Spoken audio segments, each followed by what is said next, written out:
अगर आप 2 साल या 3 साल किसी स्ट्रीम को पढ़े हो और आपको वो समझ में आ गई है, यानी कि अगर आप अपने आप से क्वेश्चन करो कि क्या मैं उसे आगे पढ़ूँगा तो मुझे समझ में आ जाएगी? मुझे कोई इश्यू नहीं है उसमें, तो आपको अपनी फ़ील्ड में आगे जाना चाहिए। एक क्वेरी जो लोगों के मन में हमेशा रहती है, बहुत सारे बच्चों के मन में, कि हमने 12th कर लिया साइंस से और अब मुझे बीकॉम करना है। सर मैंने 12th किया है कॉमर्स से, अब मुझे बीए करना है। यानी कि वो 12th के बाद अपनी स्ट्रीम चेंज करने पे लग जाते हैं। तो क्या ये स्ट्रीम चेंज करना सही है या गलत है? आज अपनी इस वीडियो में क्लियर करते हैं। दोस्तों मैं जितनी भी चीज़ें आपको समझाता हूँ, वो सब हवा में नहीं होती। मेरे एक्सपीरियंस और मेरे साथ में, क्योंकि मैं 13 साल एक सीनियर सेकेंडरी कॉलेज, जी हाँ, आपने नाम सुना होगा सरस्वती विद्या मंदिर के नाम से, ऑल ओवर इंडिया में स्कूल चलते हैं। तो मैं वहाँ पर एज़ ए लेक्चरर जॉब कर चुका हूँ, ठीक है? और अपनी ही मर्ज़ी से मैंने उस जॉब को रिज़ाइन दिया था, क्योंकि आप सबको गाइड करना था, ऑनलाइन आपको काम करना था, तो पूरा दिन नहीं दे पा रहे थे। अदरवाइज़ कोचिंग हमारी अब भी चलती है। कुल मिला के 13 साल मुझे हो चुके हैं टीचिंग में।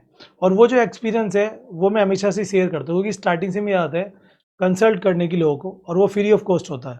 तो काफ़ी सारे बच्चों के सवाल आते हैं कि सर मैं 12th साइंस से की है, अब मैं बीकॉम कर रहा हूँ, मैं क्या सही कर रहा हूँ? सर मैंने कॉमर्स से की है, अब मैं बीए कर रहा हूँ, तो क्या मैं सही कर रहा हूँ? मतलब वो जो है अपनी स्ट्रीम चेंज कर देते हैं 12th के बाद। क्या वो सही है या गलत है? सोचिए दोस्तों, जब हम 11th में आते हैं तो हमें एक स्ट्रीम चूज़ करनी होती है, वो चाहे आर्ट हो, साइंस हो, कॉमर्स हो। कुछ जगह पे मेडिकल, नॉन मेडिकल बोलते हैं, ठीक है ना, साइंस में। और तो ये आप समझ गए होंगे पीसीबी, पीसीएम। तो अब बात करते हैं कि 12th के बाद अगर आप स्ट्रीम चेंज करते हो या ग्रेजुएशन के बाद स्ट्रीम चेंज करते हो, तो उसके मेरिट डिमेरिट्स क्या है? उसके फ़ायदे क्या है, नुकसान क्या है? मैं इन सिंपल अगर अपनी वे में बताऊँ आपको, तो मेरा मानना ये है कि अगर आप 11th-12th में पढ़े हो कोई सब्जेक्ट और 2 साल आपने उसमें मेहनत की, अच्छे मार्क्स भी लाए हो, आपको वो सब्जेक्ट समझ में भी आ गया है, तो अब आपको 12th के बाद स्ट्रीम नहीं चेंज करनी चाहिए। उसका रीज़न है कि आप अपनी स्ट्रीम से दूसरी स्ट्रीम में जाओगे। 2 रीज़न से लोग जाते हैं, या तो वहाँ अपॉर्च्युनिटी दिखती है, या फिर उन्हें अपनी स्ट्रीम हार्ड लगती है, कि यार हार्ड है, अब नहीं मैं पढ़ूँगा इसे। तो मेरा मानना ये है, अगर आप 2 साल पढ़े हो या ग्रेजुएशन के 3 साल पढ़े हो और आपको वो चीज़ समझ में आ गई है, तो अब कोई तुक नहीं है स्ट्रीम चेंज करने का। उस फील्ड से रिलेटेड आप आगे चलो। हाँ, आप ये काम कर सकते हो, आप 2 तरह के कोर्स कर सकते हो। जैसे एग्जाम्पल के तौर पे बहुत सारे बच्चे मैंने देखा है, वो क्या करते हैं, मैं आपको समझाना चाहूँगा, उस चीज़ को ध्यान से समझना। वो 12th के बाद क्या करते हैं, 12th किया उन्होंने साइंस से, ठीक है? उसके बाद वो बीकॉम करना चाहते हैं।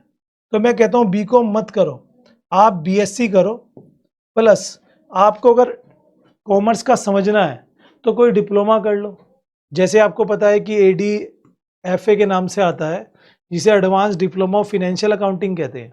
इसे करने के बाद आप अकाउंटिंग समझ जाओगे, प्लस बीएससी भी आप कर रहे हो, तो आपके पास एक बेनिफिट है कि भाई आप अपनी स्ट्रीम को चेंज नहीं कर रहे हो। अल्टरनेट भी आपके पास कल को कुछ इफ एंड बट्स होता है तो अपनी लाइन में आगे चल जा सकते हो। बहुत सारे बच्चे कॉमर्स वाले मैं देख रहा हूँ बीए करने चले जाते हैं। 11th-12th कॉमर्स से पढ़े हो, उसके बाद आप बीए कर रहे हो, तो 11th-12th में जो कॉमर्स पढ़ी हो तो बेकार है। आप बीए भी और बीकॉम भी सेम ही है, लेकिन बीकॉम करके आपका फ़ायदा ये है कि आपको अपने सब्जेक्ट्स, अपने उनकी बेसिक नॉलेज होगी।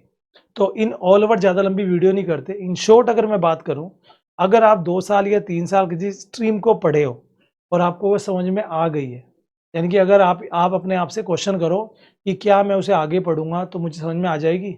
मुझे कोई इश्यू नहीं है उसमें, तो आपको अपनी फ़ील्ड में आगे जाना चाहिए। उसका रीज़न मैं समझाता हूँ आपको डीपली। आपको जो नॉलेज है, वो आप स्टार्टिंग से पढ़ रहे हो, आपको है। जब हम किसी नई स्ट्रीम में चले जाते हैं ना, हम 12th के बाद जो भी कोर्स करोगे, उसमें बेसिक तो नहीं बताया जाएगा और उसमें आप हमेशा कमज़ोर रहोगे। मैं जब कोचिंग पढ़ाता हूँ या ट्यूशन पढ़ाता हूँ, तो मैं देखता हूँ बहुत सारे बच्चे 12th साइंस से होकर मेरे पास बीकॉम की कोचिंग लेने के लिए आते हैं। अब तो मैंने आजकल कोरोना के बाद से ऑफ़लाइन बंद कर रखी है। तो बात ये है कि कोचिंग के लिए वो आते थे। अब जब कोचिंग के लिए वो आते थे, तो जब उन्हें कोई न्यूमेरिकल कराया जाता है बीकॉम का, तो उन्हें समझ में नहीं आता था। क्यों? क्योंकि उनका जो बेसिक है वो कमज़ोर है, वीक है, बेसिक नहीं आता उन्हें, तो उन्हें पहले वो समझाना पड़ता था।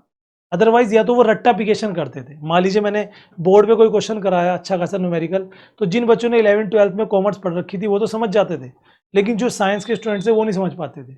तो या तो वो कॉम्प्रोमाइज़ करके रट्टाफिकेशन कर लेते थे एंट्रीज़ का, जबकि एंट्रीज़ में रट्टाफिकेशन नहीं होता, समझना होता है।